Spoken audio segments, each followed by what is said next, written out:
তীব্র গরম আর রুদ্র প্রকৃতিকে উপেক্ষা করেই ফসল কাটছেন সুনামগঞ্জের হাওরের কৃষকরা। একমাত্র বোরো ধান গোলায় ভরতে সকাল থেকে সন্ধ্যা পর্যন্ত পুরো পরিবার নিয়ে মাঠে কাজ করছেন তারা। ফসলের বাম্পার ফলন হওয়ায় গরমে কষ্টের মাঝেও খুশি তারা। শামস শামীমের তথ্য, ছবিতে প্রতিবেদন। হাওরের একমাত্র ফসল বোরো ধান। এই ফসলই বাঁচিয়ে রাখে সুনামগঞ্জের হাওরের 3,78,000 কৃষক পরিবারকে। আর তাই তো রোদ গরম উপেক্ষা করেই পাকা ধান কাটছেন কৃষক। তাদের সাথে ফসল তোলার এই সংগ্রামে যোগ দিয়েছেন তাদের পরিবারের সদস্যসহ শ্রমিকরা। কৃষকরা বলছেন, প্রকৃতি অনুকূলে থাকায় দ্রুত ধান কাটা যাচ্ছে। সেই সাথে ফসল শুকানো, খড় সংগ্রহ ও গোলাজাত করছেন খুব সহজেই। আর এবার ধানের বাম্পার ফলন হওয়ায় খুশি তারা।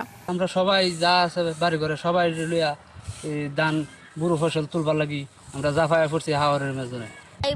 মা সবাই এসে ভাই আপু এসে বাচ্চা কাচ্চা বউ সব আওয়ার আছে অনেক যদি এডি না ইয়া করি তা আমরা খায়াম করতে। এবার যন্ত্রের সঙ্গে 2,33,000 শ্রমিক। আনলিমিটেড লাইফ চলুক গ্রামীণ ফোনের মান্থলি প্ল্যানে, এক প্ল্যানে 1 মাস। হাওরে ধান কেটেছেন। আর ধান কাটা থেকে গোলায় তোলা পর্যন্ত প্রতিদিন সবাই কাজ করেছেন খলায়, যে কারণে অস্থায়ী খলাঘর তৈরি করে হাওরে অবস্থান করেছেন তারা। বৈশাখের জন্য বন্যায় নাগা ধান, তাই আমরা পরিবার মিলে ধান কাটতেছি।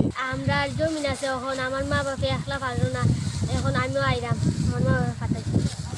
ছোটবেলার থেকে এই কাজ মানে নাতি নস্কর লইয়া এই কাজই করি, নাহলে পানি নিমুগা ধান খাই মুখে নাতি নস্কর ভালো মুখের যা একলা একলা পারে না মা বাপে, তাই সহযোগিতা করতেছি। কৃষি বিভাগের তথ্য মতে 25শে এপ্রিল পর্যন্ত হাওরের প্রায় 70 ভাগ ধান কাটা হয়ে গেছে। আর গড়ে হাওড় অঞ্চলে 56 ভাগ ধান কাটার শেষ। জেলার বাইরের জেলা থেকেও আমাদের এই সময়ে প্রায় 10 থেকে 12,000 শ্রমিক এখানে ধান কর্তনে তারা নিয়ে যেতে থাকে। এবং আমাদের আবহাওয়া যদি আসলে অনুকূলে থাকে, ধান কর্তনে কোনো সংকট হবে না এবং শ্রমিকের সংকট হবে না। চলতি মৌসুমে জেলার ছোট বড় 133টি হাওরে 3,78,000 কৃষক বোরো আবাদ করেছেন। আর 2,23,407 হেক্টর জমিতে বোরোর আবাদ হয়েছে।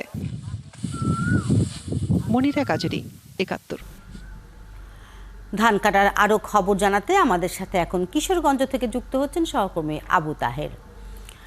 তাহের, হাওরের কত ভাগ ধান এখনো পর্যন্ত কাটা হয়েছে জানতে চাই। আর এই গরমে এখন তাপপ্রবাহ চলছে, তার মধ্যে নিশ্চয়ই অনেক দুর্ভোগে পড়েছেন কৃষকরা, কি বলছেন তারা?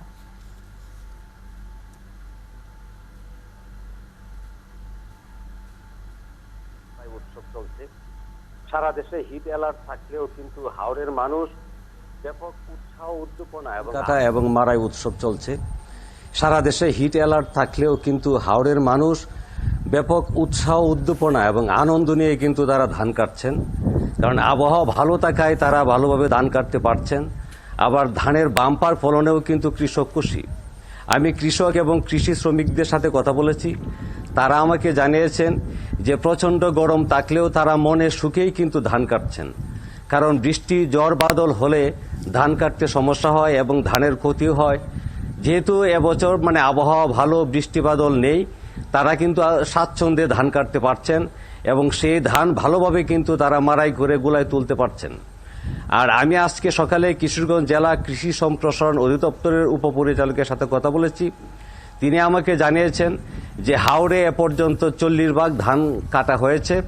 তিনি আরও জানিয়েছেন যে ধান কাটাকে ত্বরান্বিত করার জন্য কিশোরগঞ্জের হাওরে 7 শতাধিক কম্বাইন্ড হারভেস্টার এবং কয়েক হাজার বোমা মেশিন কিন্তু মাঠে কাজ করছে। এছাড়া দেশের বিভিন্ন এলাকা থেকে হাজার হাজার শ্রমিক কিন্তু মাঠে কাজ করছে। আবার কিশোরগঞ্জের অনেকে মৌসুমি কৃষি শ্রমিকও কিন্তু পুরোদমে মাঠে কাজ করছে। সব মিলে লাখো মানুষের কর্মযজ্ঞে কিন্তু হাওর এখন মুখরিত। সবাই ধান কাটা এবং মারাই কাজে ব্যস্ত সময় পার করছেন এবং সবাই আনন্দিত। এত গরমের মাঝেও কিন্তু তারা ধান মনে সুখে কাটতে পেরেছেন বলে আমাকে জানিয়েছেন। আর কৃষকরা আরও একটি বিষয় জানিয়েছেন যে গত বছর ধান 28 করা হয়েছিল এবং প্রচুর ক্ষতি হয়েছিল। এই বছর ধান 28 করা হয়নি, 79 এবং 88 এবং বঙ্গবন্ধু 100 ধান ভালোই ফলন হয়েছে বলে আমাকে জানিয়েছেন। তবে বঙ্গবন্ধু 100 যে ধানটা, ওই ধানটা জমি থেকে কাটতে গিয়ে দেখা গেছে যে ধান মানে খুব নরম তাকায় পড়ে যাচ্ছে বলে কৃষকরা জানিয়েছেন।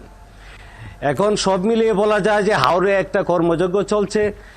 এত গরমকে উপেক্ষা করেও কৃষক এবং কৃষি শ্রমিকরা কিন্তু ধান কাটায় ব্যস্ত সময় পার করছেন। আপনি রয়েছেন সেখানে এবং এত তাপপ্রবাহের মধ্যেও তারা আনন্দের সাথে ধান কাটছে, আপনার মাধ্যমে তা জানতে পারলাম। আবারও নিশ্চয়ই যুক্ত হবেন।